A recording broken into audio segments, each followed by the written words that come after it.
26 minutos de la mañana y como habíamos anunciado tenemos a dos invitados, uno chileno, otro venezolano con nosotros. El consultor y analista internacional Carlos Scaffi y Pablo Sánchez, quien es abogado venezolano y también profesor de la Universidad de Lima, pero residente en nuestro país desde hace más de 9 años. Bienvenidos, muchas gracias. Buenos días. Muchas gracias a usted. Y la primera pregunta es abierta.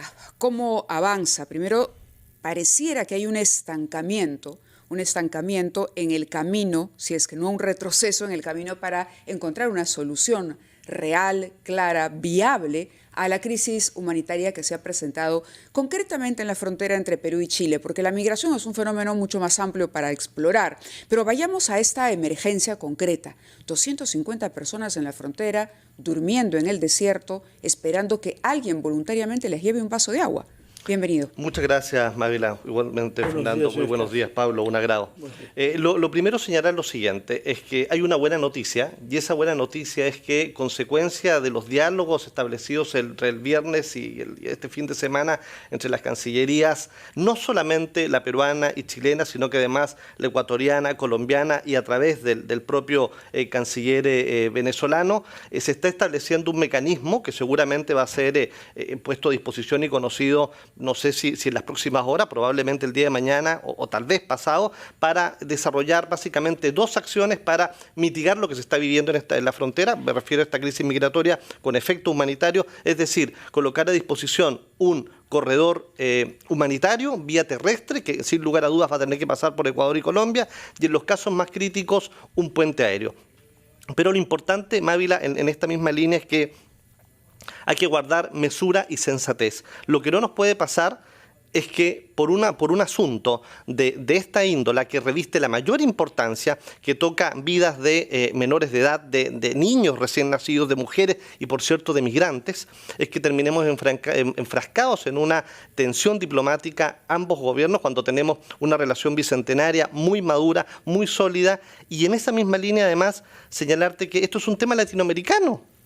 No podemos mirarnos solamente entre la cordillera, hay que involucrar, como ya se está haciendo, claro, lo debimos haber hecho probablemente con mayor antelación, pero hay que involucrar a Ecuador, hay que involucrar a Colombia, y ojo, que no se la lleve gratis el señor Maduro. El señor Maduro es el único responsable de este éxodo, que ha tenido más de 8 millones de venezolanos en el mundo, y con serias repercusiones.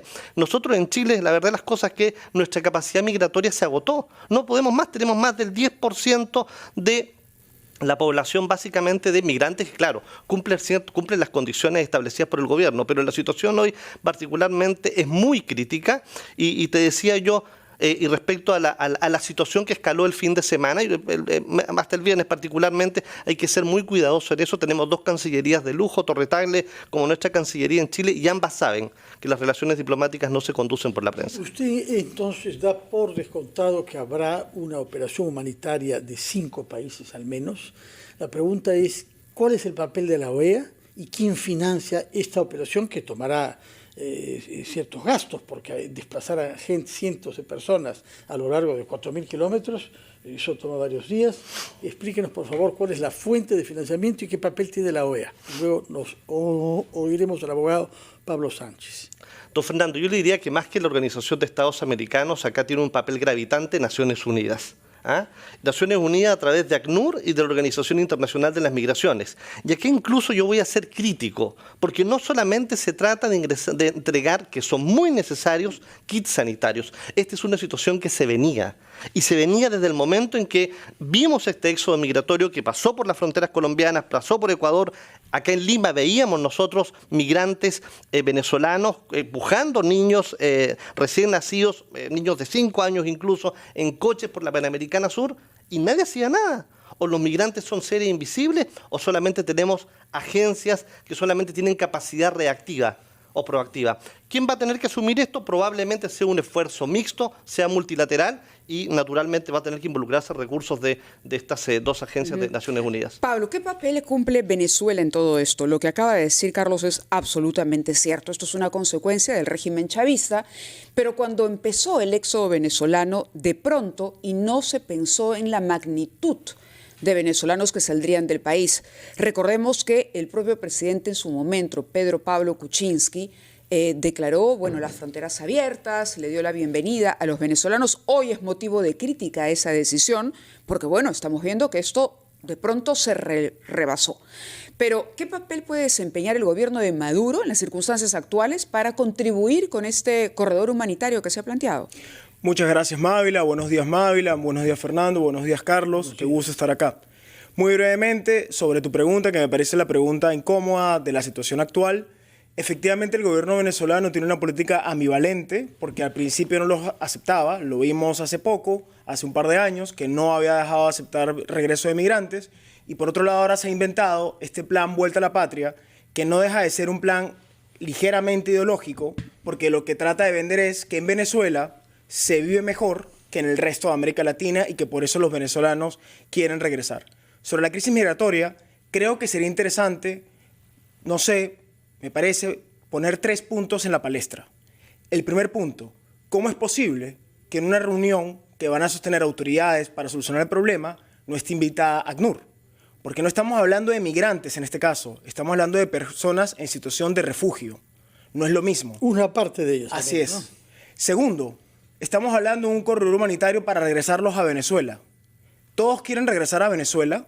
Hemos escuchado hace poco el periodista que no sabía, de hecho, los venezolanos tienen miedo y no se atreven a decir si realmente lo que quieren es regresar a Venezuela o salir de Chile. No es lo mismo.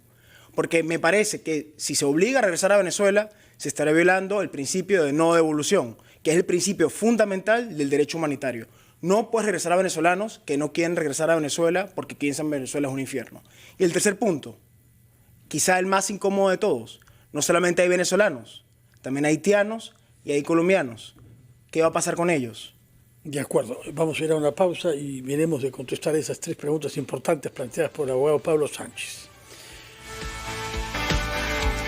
Estamos conversando con 2 observadores internacionales, ambos establecidos en nuestro país ya después de varios años, el abogado Pablo Sánchez de Chile y el analista internacional, señor Carlos Scafi, de origen venezolano. Chileno, perdóneme usted, estoy confundiendo. Usted es venezolano, usted es chileno. Sí, y señor Pablo Sánchez nos hizo una lista de 3 puntos que debían ser resueltos, ¿no? Mencionó usted, por una parte, el tema de ACNUR, cuál es la función de ahí. En segundo lugar, qué facilidades dará Venezuela para que se concrete el retorno de los que lo quieren, solo de los que lo quieren, dijo usted, y nos precisó también el tipo de reuniones internacionales que pueden haber hoy en la zona para que haya una solución.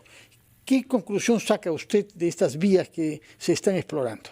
Bueno, en primer lugar, ya todos lo sabemos, ha aparecido una noticia donde Conviasa estaría aterrizando un avión en Arica para llevarse a los venezolanos y para eso están participando las autoridades venezolanas en virtud de este plan que se llama Vuelta a la Patria en Venezuela, que repito es para intentar mandar un mensaje internacional donde pareciera que Venezuela se vive mejor que en los demás países. Sobre lo de ACNUR me parece muy importante porque no solamente son migrantes los que están acá, y yo creo que eso es lo incómodo de hablar. Son refugiados, lo hemos visto en las fotos. La mayoría de personas son madres con niños y bebés en brazos. ¿Cómo un niño de 4 años va a representar una amenaza para algún país de América Latina? Entonces, cuando son refugiados, la condición jurídica es diferente. Una persona refugiada debe ser admitida en cualquier país miembro de ACNUR. Y tanto Chile como el Perú son miembros de ACNUR. Creo que en eso quizá la solución estaría que el resto de América Latina empiece a imitar lo que hasta ahora ha sido la política migratoria peruana, que yo sí creo que es una política migratoria ejemplar. Hemos visto ayer el ministro del Interior decirlo, también lo hemos visto en la superintendente de Migraciones decirlo, cómo hacían énfasis en que estos siguientes 6 meses va a haber un proceso de registro de venezolanos. Y los que no se registren, solo los que no cumplan con registrarse o regularizarse en estos siguientes 6 meses, van a ser tramitados en un procedimiento administrativo para que sean expulsados del país por no querer registrarse. Porque evidentemente alguien que no se quiere registrar algo esconde. Pero repito, primero permitamos que entren y se registren. Señor Scafi. ¿Qué cosa quiere complementar a lo dicho por Pablo Sánchez? Sobre esa posibilidad. A ver, yo le diría que en este minuto es una decisión, en este caso unilateral, de quienes voluntariamente, estas familias de venezolanos han decidido salir de Chile. Yo pongo el acento en esto, no son expulsados. Las personas que están en esta frontera de origen venezolano no están en condición de expulsados, han querido salir naturalmente de Chile. Obviamente yo creo que así, acá a modo de crítica, lo que sí debería haber y debió haber es mayor coordinación. Coordinación. ¿Por qué han decidido súbitamente salir de Chile? Básicamente, hay una razón chilena sí, que tiene que ver con el cambio de la política migratoria en Chile. Sí, sin lugar a dudas, no una política migratoria que cada país la adopta de manera legítima, cada país es soberano en la necesidad de resguardar sus fronteras y adoptar procedimientos migratorios. No sé si se lo comenté, don Fernando, sí. Chile rebasó la capacidad migratoria. Tenemos más del 10%, por lo tanto no podemos. Pero en el caso particular de estas familias que están decidiendo salir, seguramente lo harán por decisiones respecto a que el país se esté creciendo, ausencia de trabajo, en fin. Pero a ver, el endurecimiento de las medidas que se adoptaron en Chile, el Ministerio Público, en fin, ¿por qué? ¿Por la cantidad de personas indocumentadas que incumplían, el aumento de la inseguridad o porque Chile estaba rebasado de migrantes? A ver, yo te diría que... Porque, ojo con eso, la pregunta de Fernando era interesante, es decir, ¿salen voluntariamente o porque no les queda otro camino debido a que ha habido un súbito cambio en la legislación que no les da la oportunidad de poder permanecer de manera legal? Yo te diría, Mavila, que a ver, lo primero es que Chile es un país de tradición migratoria, o sea, nosotros nos hemos caracterizado, yo te diría, desde el año 90 en albergar y recibir migrantes de Latinoamérica, no solamente latinoamericanos, y incorporándolos de manera plena a la sociedad chilena. Particularmente este caso se debe a una sucesión de hechos de violencia. Vimos nosotros, de hecho se promulga una ley, la ley Naín Retamal en Chile, en donde es una ley que le permite a Carabineros de Chile poder utilizar sus armas de manera legítima, en plena defensa. Naturalmente, y en paralelo a ello, el presidente Boric lo único que destacó y efectivizó fue realizar y poner el acento básicamente en reforzar la política migratoria de las fronteras y naturalmente esto lo acoge la Fiscalía de la Nación. No solo eso, sí, claro. Boric, también anunció que no se regularizaría más a gente irregular.